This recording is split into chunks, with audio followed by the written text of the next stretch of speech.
You know why I named him Captain Skip? I never told you this. No. Because you led me to Burt Sorrells, and you were a Navy SEAL.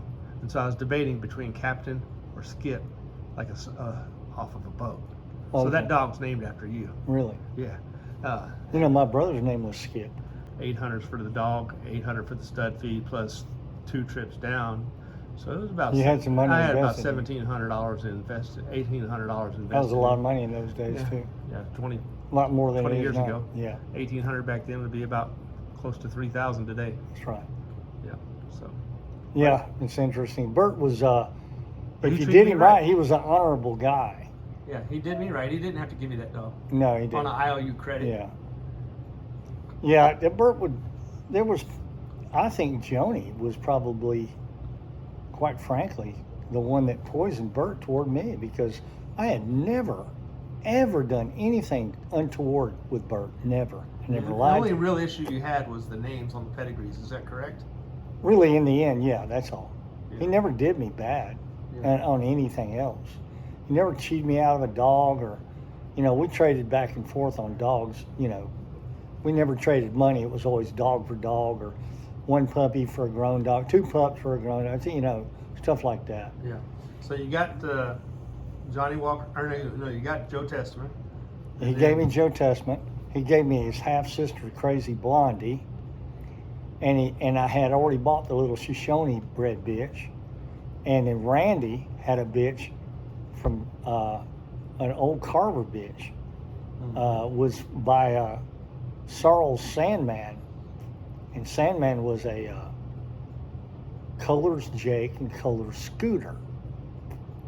Oh my God, beautiful. I mean, awesome pedigree. He gave me her, and she had heartworms. She ended up dying from heartworms. We in those days wormed with a swine wormer. You could buy it in the store, and it came in a little package, and you put it. Cut the pills up. No, it was granulated, Ah. and you put a teaspoon in the dog food, you know, and stir it up, and they ate it. And that's how you wormed the dogs in those days. And she had heartworms. It killed her. She had killed the heartworms and killed her right then. We killed her. We had no idea she had heartworms. But anyway. Gotcha. So that Randy did make it right, even those days. See, this is before, and I told him what happened. I told him she had heartworms. He got a bitch from Maurice Carver. Yeah. Randy and Maurice were really good friends. He got what from Maurice Carver? That bitch that he gave me. Oh, okay, I got you. The bitch he gave me, Color I got Jake you. and Color Scooter, that's all. Okay, Carver so you blood. started your yard basically with the bitch from Pete's Parks, those dogs that you got from Bert and Randy, and then you also got that Carver dog, Tex, wasn't it? Yep, we got text. That was some years later. Gotcha. That text down the road. Randy sent us that dog. Randy and Bert. And so that was your foundation to build up your yard that we showed a minute ago in that other picture, where Yep. you ended up with about 100 dogs. That's right. Wow. That's right. There was a few Eli dogs in there. My brother got started with Jerry Clemens, which Yeah, I was I going to never ask have you been. about the. I mean, I always had a high regard for Jerry. The thing about Jerry was he was honest. Jerry was an honest dog, man. He would never lie to you about anything. But I never was real crazy about his dogs. We never matched a single dog we got from Jerry. You didn't, but your brother did. No, my brother never matched the Oh, dog. he matched the dogs from Boudreaux. No, he matched the dog from Bert. My brother matched all the dogs that he matched were from Bert. He got some dogs from Jerry Clemens, and none of the dogs he got from Jerry were worthy of a match. I think my brother wound up buying 2 or 3, maybe 3 dogs, grown dogs, from Jerry. And the blood that Jerry had, that was the old Eli blood, they were good dogs. They were game dogs, very game, but they had no talent. Interesting. They weren't worthy of a match. So They weren't worthy of, because that's Couldn't interesting, because a lot of times you hear the Boudreaux dogs have talent, but they don't have game. And Jerry's sounds like it was the other way around. very, very game and no talent. Interesting. Couldn't bite.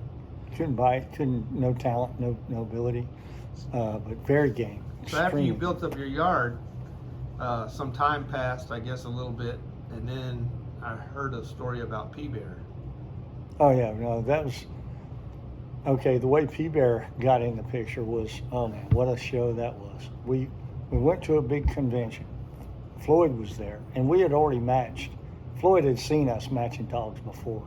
So we were starting to become, we were leaving the amateur or newcomer stage to the more advanced, more dogman level, where you're respected as another dogman because you're winning matches and they're watching you do it. How much time had passed from 79 to where the year we're talking? That was probably about 85, 84, 85. So over the 6 years, you developed quite a reputation. Yeah.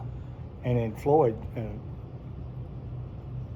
well, yeah, he saw us matching. He saw us win. I think we matched 4 or 5 dogs in the wintertime, and Floyd was always be there because it was in Louisiana. Everything we were doing in those days was Louisiana. So, anyway, so here it goes. Floyd's sitting here, my brother's here, and I'm there. So Floyd Boudreaux's between the two of you. And he's got a bitch going into Chicago boys. They're called High Roller. That was what their nickname was, High Roller. And they were the original old Windy City Combine, what is now the Windy City Combine. But there was a guy, his nickname was Nightmare, and I can't remember his real name. He was the old man. And then his partner was called High Roller. So there was Nightmare and High Roller together. And they came down from Chicago to match in the Floyd. Oh my God, what a match. It was truly remarkable. The bitch from High Roller and Nightmare was a brindle bitch by the Kingfish blood, which was the old Orday's Mauler and the old, really good old blood, old stuff, really good blood. Old stuff even back then. Yeah, from the old school stuff, even back then, yes. And then Floyd had a bitch named Cindy, come out of the Steinberg's Diamond blood, which is old Eli blood. She was black, and they were 29 pounds. So did the Kingfisher dog, did that go back to Corvino, or what are you talking about? No, it goes back to Orday's Mauler blood, old Orday, a guy named Orday. Okay. And Orday was a great dog man and was known to have great dogs. And that's where the Kingfish blood came from. I got you. Go ahead. So anyway,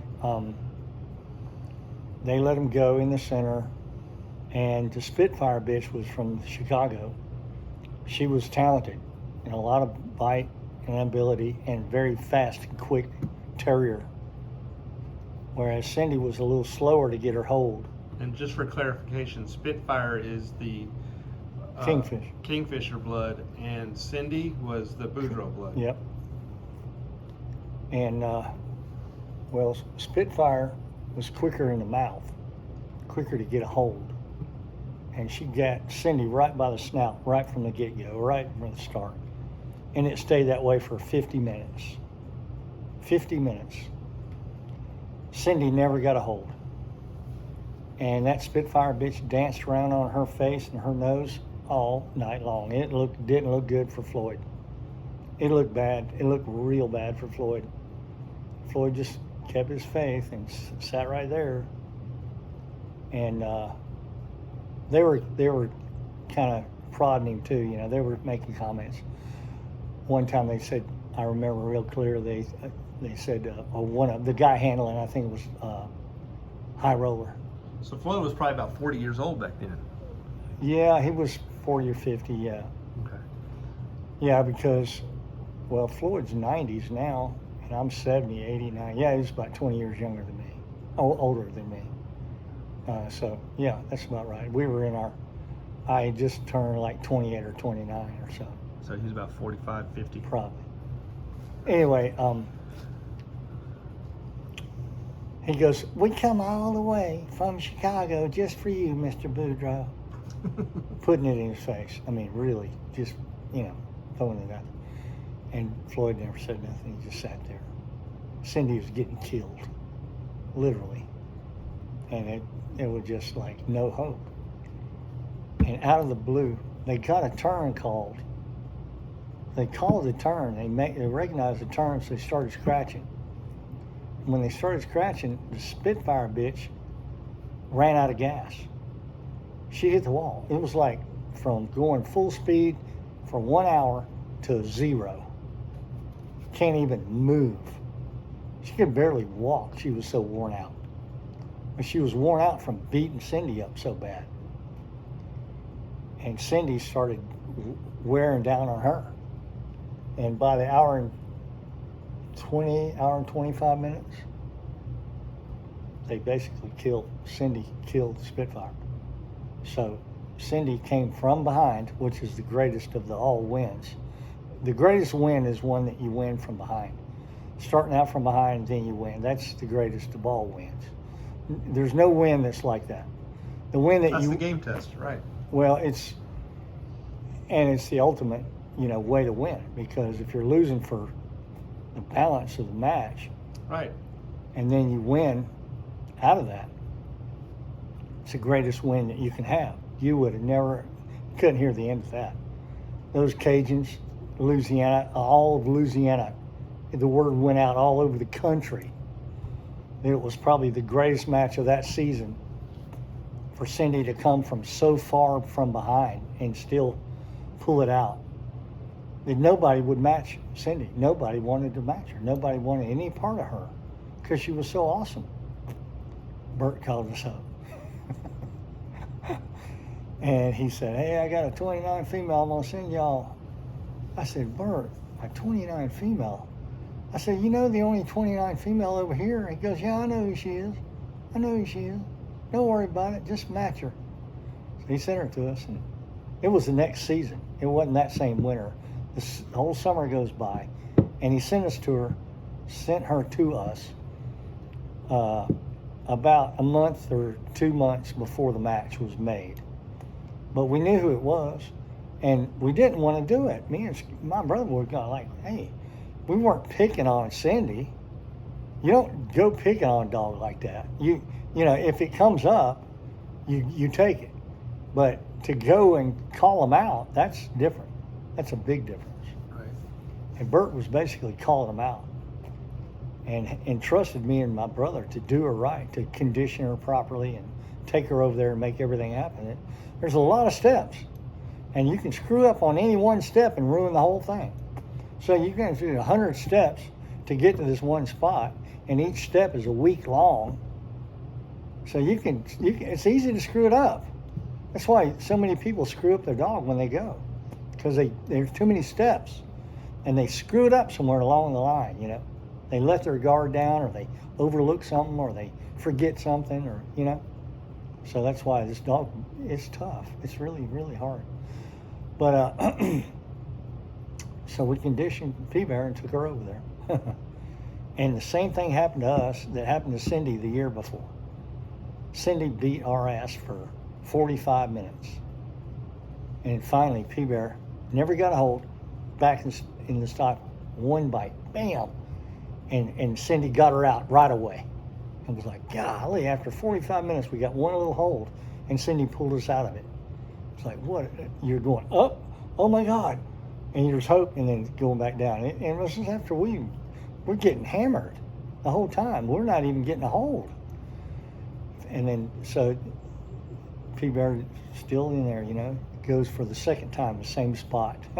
Stayed in there a little longer this time. It's like, first time was like 10 seconds. Second time was like 30 seconds.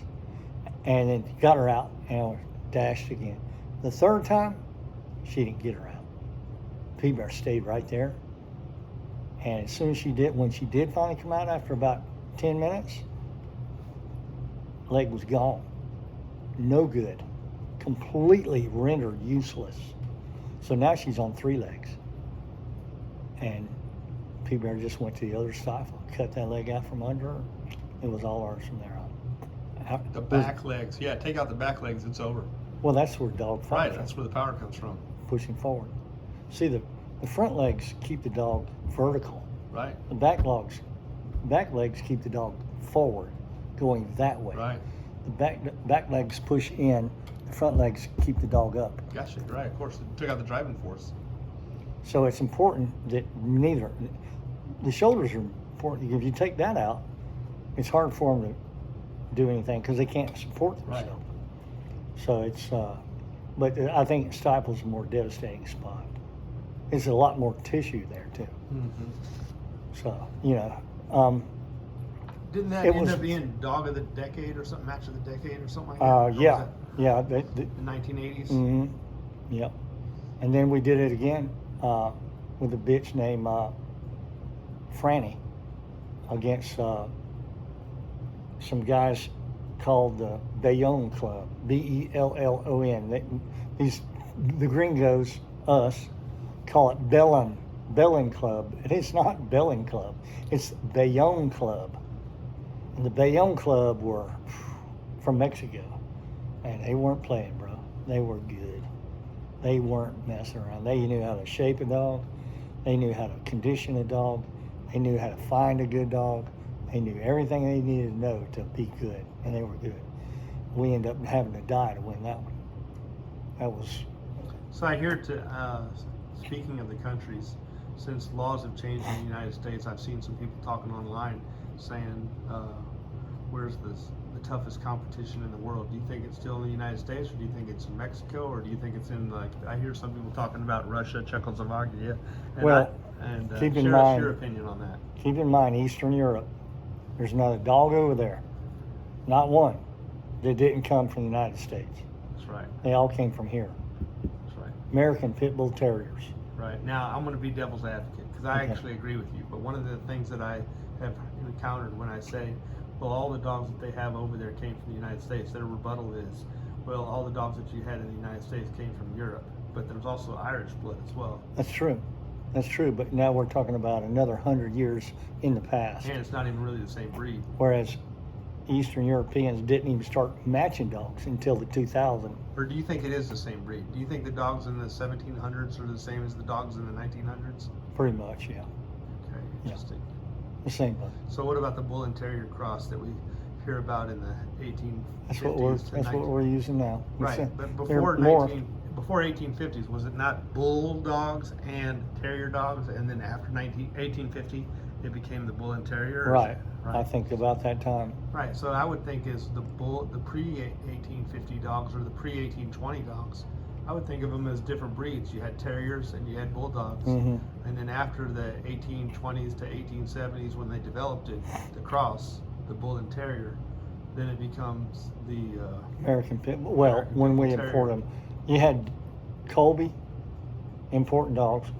You had Leitner, importing dogs, and you also had a group of men, Louisiana, Lafayette group, Floyd Boudreaux's crew out. They were importing dogs too. So those three, there was three pockets. One, Leitner was from Colorado, Colby was from Massachusetts, Boston, and of course the Louisiana guys from Lafayette. They were importing pit bulls from, or bull and terriers or whatever you. Is Boudreaux in? They call him Where's- Staffordshire. He's not in Lafayette anymore. Yeah, he is. He's still in Yeah, Lafayette. he's still right there. No kidding. Yep, still the same spot. The next question that I had for you after, so this got you deep in the Sorrells blood, and after the P-Bear experience, that's when Bert decided to move to Florida. Yeah, somewhere a few years later. Give us a short recap on that before we go on to the next. Well, okay. At that point, we're getting into the veteran status. You know, we're going from newcomer to amateur to professional and then into the veteran level. And so at the point where Bert had decided that he wanted to move to the east, he wanted to leave Arizona and California area, and he wanted to come east. And he never said anything specific about where. But we were always in contact with Bert through those years. It was probably, I think Bert moved to Ponce de Leon around 87 or 88. I think that's right. So you figure from 1979 until 88, we had matched a bunch. I mean, we were well into the status of being somebody that was somebody to reckon with. People knew that we were on the running board, and there was no mistaking who we were. So we had lost our newcomer status in less. I saw even Ron Chavez admitted that your win record was unheard of. Yeah, it was. Like, if I remember correctly, 62 out of 67. That's about right. So we're somewhere around 75 total. But some of those are off the chain, but not many. Most of them were all contracts. Yeah. But I'm sure we lost less than 10 matches since I've ever started. But. So he moves out here. Yeah, well, it wasn't sure where he was going to go. I thought there was the So-So boys that were good friends with us. And the So-So boys were from Mississippi, and they were ranking up. They were starting to really stand up, and me and my brother were instrumental in helping the So-So boys. They weren't nobody. I mean, they were nobody, and they were struggling. They were not winning, and my brother and I were winning steadily.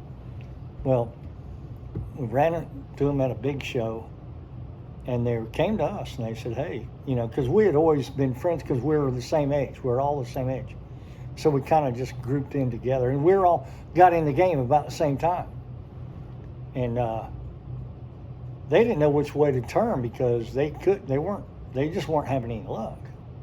Was this because of the conditioning or what? Conditioning, mostly. Did a lot of your conditioning knowledge come from personal fitness and SEAL background? I would say reapplying. I'd say what about you do? 60% of it came from Bert helping me, and the other 40% came from what me and my brother had developed on, being a Navy SEAL and the endurance factors and things like that. Bodybuilding and stuff like that. Yep.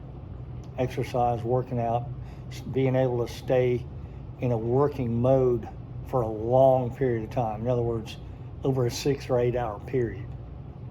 Are you still swimming after 8 hours? Are you still running? You haven't stopped yet. You see? Yeah. So that's the David Goggins of the day. Yeah, that's right. That's really who we were. But I mean, we weren't as flamboyant as David is. But I mean, my hat's off to David. Technology today. Yeah, that's right. My hat's off to David. But David was only doing what we were already doing. We had experimented with 8 hours of swimming is unheard of. I've never heard of anybody swimming for 8 hours. Non-stop. Don't stop. Just keep swimming. And, it's just things that you learn how to do. You push yourself. You want to see if you can do it, really. It was mostly, for me, a challenge. Yeah. And then, applying that to the dogs. Right. And the thing about the dogs is they have so much more ability to absorb. So a human can absorb a certain amount of endurance out of each workout, but a dog can absorb way more of what they put in. They absorb more to get to. They in other words, you're basically developing your tank, your gas tank, to where it gets bigger and bigger and bigger and bigger. It's not a real gas tank, but it's your body's function. It's the body's ability, the heart to pump the blood, to send the hemoglobin. Hemoglobin is a real important part of your fitness, overall fitness. Hemoglobin. It's what carries the oxygen from the heart to the blood, to the muscles. Right. Hemoglobin has to be developed. That's your gas tank. So that if you can develop the hemoglobin, you can increase your endurance. Right. So the dog has the ability, look at wolves hunting caribou in the They'll run great all day. Arctic. Run Days, weeks. Days, yeah. Yeah, they'll kill it and eat and lay down for an hour, get up and do it again. They'll do that all winter long. Right. But all right, so Bert moves out here. yeah, he comes out, and at that point we were already well developed. I mean, we knew people. Everybody knew who we were. We were full on go at full speed. So we never missed a stride. We kept we just increased it. You know, we just doubled up. We doubled How many down. dogs did he bring with him when he came? Well, we had about 60, and I think he brought about 40, so we had about 100. Wow. But that always I can't floats. imagine moving with 40 dogs. They did it in a tractor trailer. A tractor trailer. It was air conditioned. They had dog houses, wood, in those days, it was all wood dog houses. They boarded them up with plywood and nailed them, put the dog in there and nailed the plywood on, and stacked them up in the back of this tractor trailer. And those dogs stayed in there for however long it took. Took about, 48 hours to drive Yeah, from a couple days. Arizona to here. Yeah. And we unloaded every dog and put them out and got started. That's how we started. But it was my, I had 80 acres at the time, and I had a house. Mm-hmm. And Bert and Joni moved into the house, and Skip and I were still living there. And it freed us up to be able to go work, because, you know, up till that point, we really couldn't get jobs because we were feeding too many dogs. Right, And we it's a were full-time always fearful job. of leaving the dogs and theft and dogs getting off the chain, hurting each other. There's just a lot of problems. So we were hurting for money. We really didn't have much money. So Bert coming did help us out too. It gave Made us a team. Huh? Made a team. It really did. And so we got a chance to go to work. We both took jobs at the fitness center down in the local town. As a trainer or what? Yeah, training and working out and teaching people how to work out. Interesting. Very interesting. Is this the one you had at your gym? I understand. Yeah, well, we eventually developed into buying out that gym. Very interesting. So anyway, and all the time, me and Bert and Skip and Joni were matching dogs. Gotcha.